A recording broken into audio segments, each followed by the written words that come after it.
I was 28 years old, 7 months pregnant, and rubbing my swollen, aching belly on my living room couch when my fiance's iPad lit up on the coffee table. The text was from my younger sister, Chloe. It said, "Is the stranded whale asleep yet? I can't wait for tonight." My blood ran completely cold. "I'm glad to have you here.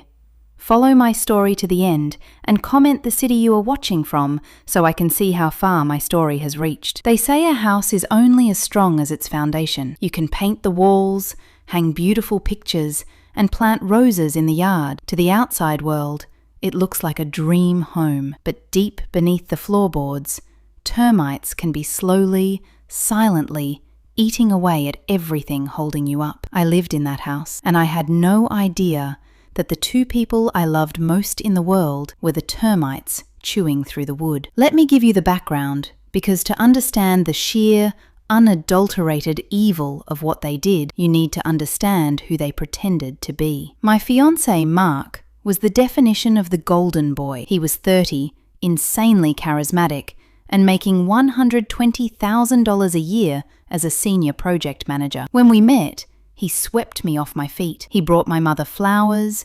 He played golf with my dad. We had a beautiful 2-year-old daughter named Lily together, and when I got pregnant with our second child, Mark cried tears of joy, or so I thought. Then there was my younger sister, Chloe. Chloe was 25, and my entire life I was her protector. When she failed out of college, I helped her pack her dorm. When she got dumped by her toxic boyfriend and couldn't pay her rent, I convinced Mark to let her practically live on our couch. I fed her. I let her drive my car. When my second pregnancy got tough, and trust me, it was brutal, with morning sickness that lasted all day and a spine that felt like shattered glass, Chloe played the absolute perfect, loving aunt. "Go lie down," she would say, taking Lily by the hand. "I'll take her to the park. You and Mark need time to rest." I thought I was the luckiest woman alive. But looking back, the gaslighting started around my 5th month of pregnancy. Have you ever had someone slowly dismantle your reality? It doesn't happen all at once. It's a slow poison. Mark started coming home late, blaming massive quarterly reviews at the firm. But when he walked in at 9 p.m., he didn't smell like the stale, recycled air of an office. He smelled like Irish Spring soap. He smelled like he had just showered. And underneath that soap, a faint, sugary, floral scent. A perfume I knew intimately because I had bought it for Chloe for Christmas. I remember the first time I confronted him. I was making tea in the kitchen. He walked in, kissed my cheek, and that smell hit my nose. "Why do you smell like Chloe's perfume?" I asked, my voice trembling just a little. Mark froze, but only for a millisecond. Then he let out this loud, condescending laugh. He leaned against the granite counter and looked at me like I was a pathetic, wounded animal. "Are you actually serious right now?" he sneered. "I'm working 60-hour weeks to pay the $3,000 mortgage on this house so you can sit around and bake a baby, and you're accusing me of sleeping with your sister? Your own sister?" He stepped closer, invading my space, his voice dropping to a harsh whisper. "You need to get a grip. Chloe stopped by the office to bring me the lunch you forgot to pack, and she hugged me. That's it. You are acting completely crazy. It's your hormones. Honestly, your paranoia is suffocating me." He made me apologize. I stood there, crying hot, shameful tears, apologizing to the man who was actively destroying my life. I convinced myself I was losing my mind, but intuition is a primal alarm system. It doesn't ring for no reason. The alarm finally went off on a rainy Tuesday afternoon. Mark was supposedly at a mandatory off-site meeting. Chloe had told me she was going to the mall. I was alone with Lily, folding a mountain of tiny onesies. Mark had given his old iPad to Lily to play educational games on, but Mark, despite his arrogant brilliance, made a fatal mistake. He changed his phone password, but he forgot to unsync his Apple ID from the tablet. The screen lit up. "Is the stranded whale asleep yet? I can't wait for tonight." I stared at the screen. I want to describe the physicality of betrayal to you, because it is not just sadness. It is a violent, physical assault. The air in the room turned to shards of glass in my throat. A freezing, paralyzing cold, started in the center of my chest, numbing my fingers and making my vision tunnel. The stranded whale. My hands shook so violently, I dropped the iPad on the floor. I picked it up, my heart hammering against my ribs like a trapped bird. I clicked on the message bubble. I didn't just find one text. I found a 6-month-long slaughter of my entire existence. I scrolled back to January. She's so boring now. All she talks about is the nursery. I know. You look so much better in her clothes than she does anyway. I scrolled to March. The ultrasound took forever. I can't wait to come over. Make sure you wear the red set. I scrolled to May, just 2 weeks prior. What happens when the baby is born? I don't want to hide anymore. Let her have the kid. Once she's recovered, I'm filing for joint custody. I'll keep the house, you can move in, and she can go cry to your parents. She's huge and repulsive now anyway. She won't fight back. They sent pictures. They talked about the things they did in my shower while I was out at prenatal yoga. They joked about feeding my 2-year-old daughter extra melatonin gummies so she would sleep heavily while they hooked up in the guest room. Read thousands of words of my own murder. People expect the scorned woman to scream. They expect her to throw clothes onto the lawn and smash plates. But I didn't shed a single tear. In that moment, the loving mother and the protective sister died, right there on the couch. The woman who took her place was made of ice. Didn't call him. I didn't confront her. If I blew up right then, he would spin it. He would hide his assets. He would manipulate my parents. No, I was going to burn them to the ground, publicly and legally. For the next 3 weeks, I deserve an Academy Award for my performance. I lived with 2 monsters, and I smiled at them. I cooked Mark his favorite garlic butter steak when he came home from work. I sat on the couch with Chloe and let her touch my pregnant stomach, listening to her talk about how excited she was to be an aunt. Every time I looked at her, I wanted to strangle her. I would go into the bathroom, turn the shower on so they couldn't hear me, and just stare at myself in the mirror, practicing my smile. Keep them comfortable, I told myself. Keep them blind. While they were playing house, I went to war. Step 1. The money. Mark and I had a joint savings account for the new baby and emergency funds. It had $45,000 in it. Because we were not legally married yet, and my name was primary on the account, I had full rights to it. While Mark was at work, I walked into the bank and transferred $40,000 into a private account under my name only. I left him $5,000 so he wouldn't notice an empty balance if he quickly checked his app. Step 2. The lawyer. I took $5,000 of that money and hired the most ruthless family lawyer in the city. I handed him a USB drive containing screenshots of every single text message from the iPad. I showed him the messages where Mark plotted to kick me out and take my children. My lawyer drafted an ironclad custody agreement, guaranteeing Mark would only ever see his kids under strict supervision. Step 3. The undeniable proof. Texts can be written off as hacked or fake. I needed visuals. I hired a private investigator for $1,500. It took him exactly 3 days to get me what I needed. He handed me a manila folder containing time-stamped, high-definition photographs of Mark and Chloe walking into a cheap roadside motel at 1 p.m. on a Wednesday. Mark was wearing his work suit. Chloe was wearing my favorite sunglasses. I had the money.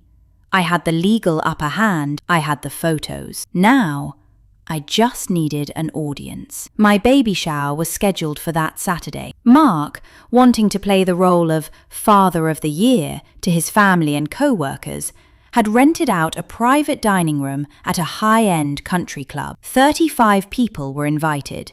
My parents, his conservative boss, our mutual friends. I spent Thursday night at a 24-hour printing shop. I compiled a 15-page glossy booklet. Page 1.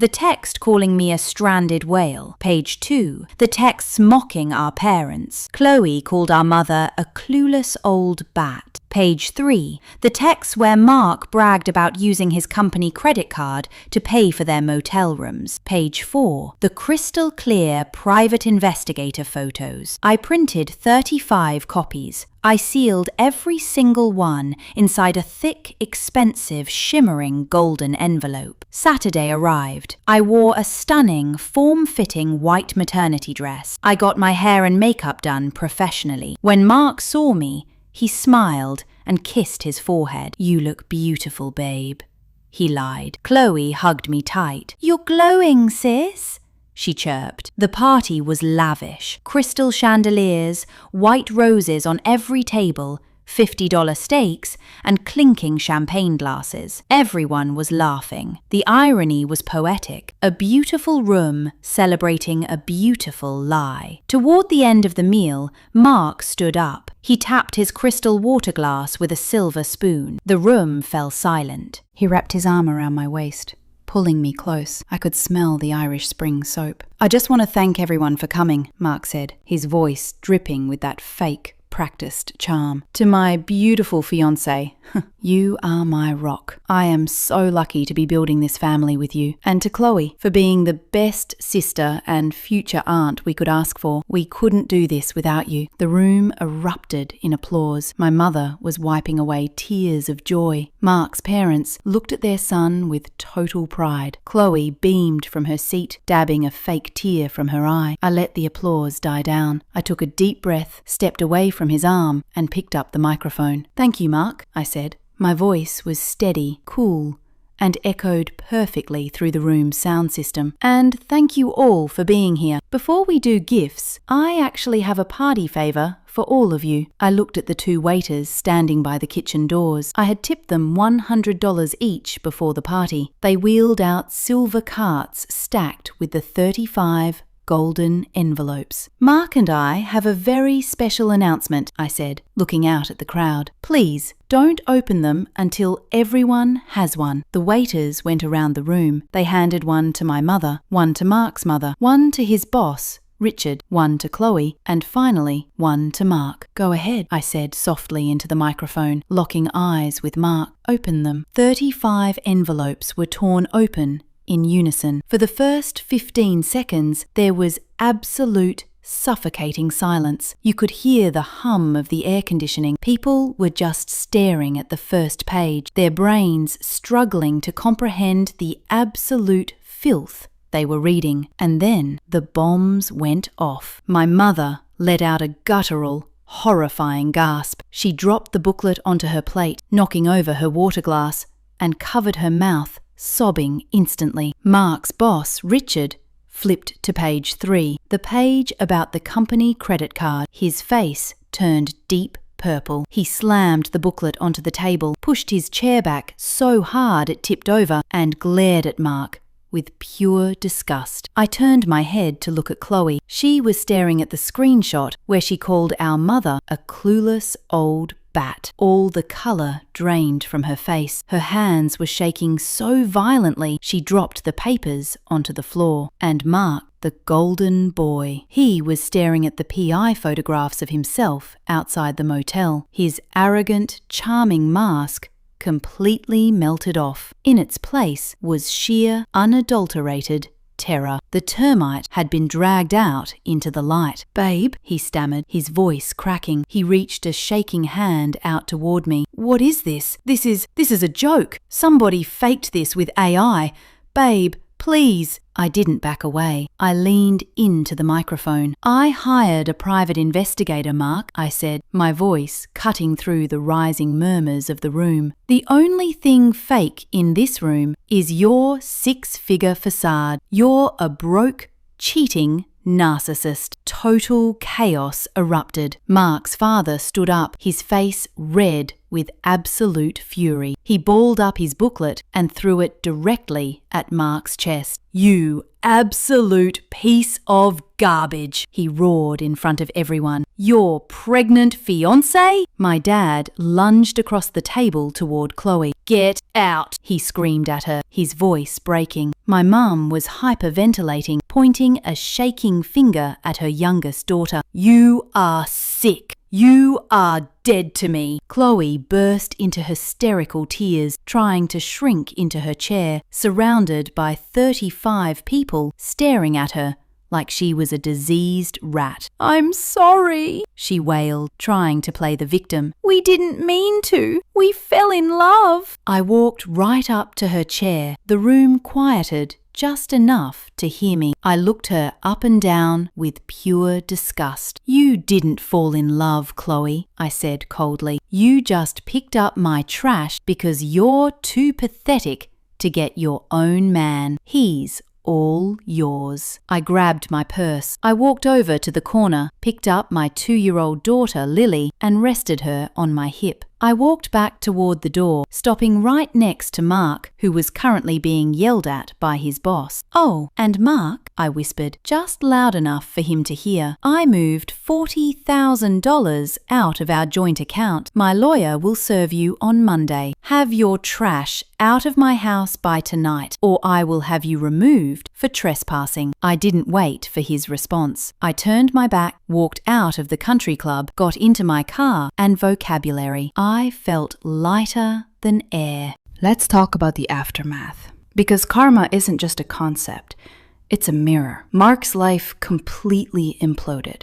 First, the job. Richard, his boss, was so furious about the company credit card being used for motel hookups that Mark was fired on Monday morning for gross misconduct. Because he was fired for cause, he got no severance package. Without his $120,000 salary, Mark couldn't afford a lawyer to fight me. The family court judge looked at the iPad transcripts, specifically the part where he plotted to take the house and abandon me, and absolutely nailed him to the wall. I was granted full primary custody. I kept the house.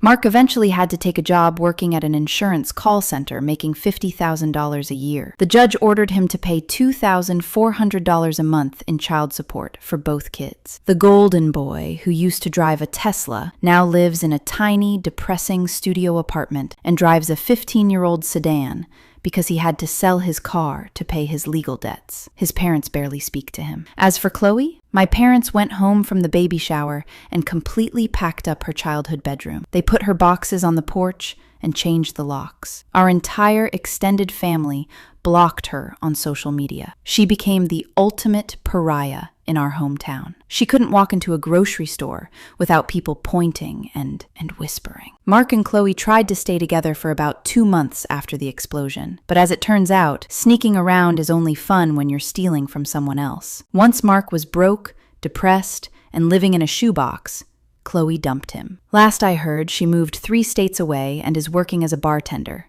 miserable and alone. As for me, I gave birth to a beautiful, healthy baby boy. Lily is 5 now, and my son is 3. My home is loud, messy, and filled with genuine love. I am completely debt-free. The house is solely in my name, and I am thriving. I rebuilt my foundation. This time, I didn't use rotting wood, and I didn't let the termites back inside. If you are watching this, and you are being told that you are crazy, paranoid, or just hormonal, check the iPad, check the phone. Trust your gut. Silence is the abuser's best friend. They rely on your shame to keep their secrets in the dark. Do not protect the people who destroyed you. Burn the bridge. Let the flames light your way forward, and let the people who betrayed you choke on the smoke. Hand out your golden envelopes and watch the monsters burn.